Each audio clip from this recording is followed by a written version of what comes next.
নিজস্ব প্ল্যান্ট বন্ধ থাকায় বাইরে থেকে অক্সিজেন কিনতে হচ্ছে রাজশাহী মেডিকেল কলেজ হাসপাতালকে। এতে প্রতি মাসে খরচ প্রায় 50 লাখ টাকা। বন্ধ সিটি স্ক্যান মেশিনটিও বাধ্য হয়ে রোগীদের ছুটতে হচ্ছে বেসরকারি হাসপাতালে। জিয়াউল করিম সেলিমের রিপোর্ট।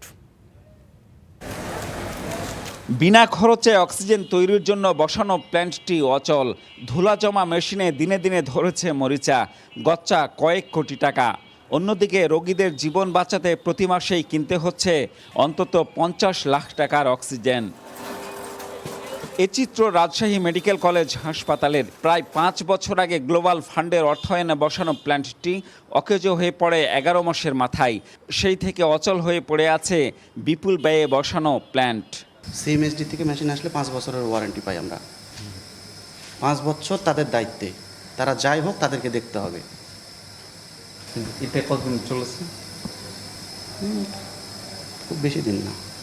হাসপাতাল কর্তৃপক্ষের কোনো চাহিদা ছাড়াই করোনার সময় সংকট মোকাবেলার কথা বলে রাতারাতি এই অক্সিজেন প্ল্যান্টটি বসানো হয়েছিল।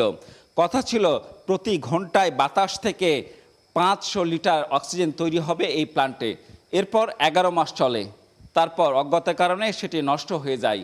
এই নষ্ট মেশিনটি সচল করার জন্য হাসপাতাল কর্তৃপক্ষ চিঠি চালাচালি করলেও এখন পর্যন্ত কোনো সাড়া পায়নি। এদিকে সিটি স্ক্যান রুমের সামনে সাময়িক বন্ধ থাকার নোটিশ 5 বছর আগে বসানো মেশিনটি এখন অচল। কবে চালু করা যাবে নেই সে উত্তর, অথচ ওয়ারেন্টি ছিল 7 বছরের। এদিকে পড়ে আছে আরেকটি কয়েক কোটি টাকার মেশিন। অন্যদিকে রোগীদের সিটি স্ক্যান করাতে হচ্ছে বেসরকারি হাসপাতালে।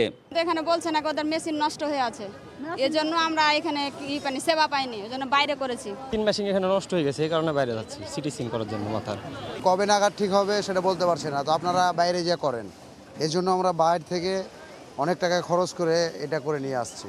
মেশিনটি চালু করতে হাসপাতাল কর্তৃপক্ষ চিঠি দিয়েছে সরবরাহকারী প্রতিষ্ঠানকে। আমাদের যে সিটি স্ক্যান মেশিনটি ছিল, অতিরিক্ত চাপের কারণে মেশিনটি বিকল হয়ে যায়। পরবর্তীতে আমরা সরবরাহকারী প্রতিষ্ঠান এবং যারা মেরামতকারী তাদের সাথে যোগাযোগ করেছি। আমরা আশা করছি খুব দ্রুত এটির থেকে আমরা বের হয়ে আসতে পারবো। রাজশাহী ছাড়াও আশেপাশের বেশ কয়েকটি জেলার রোগীদের উন্নত চিকিৎসার ভরসাস্থল এই হাসপাতাল। Ziaul Gani Selim, Star News, Rajshahi.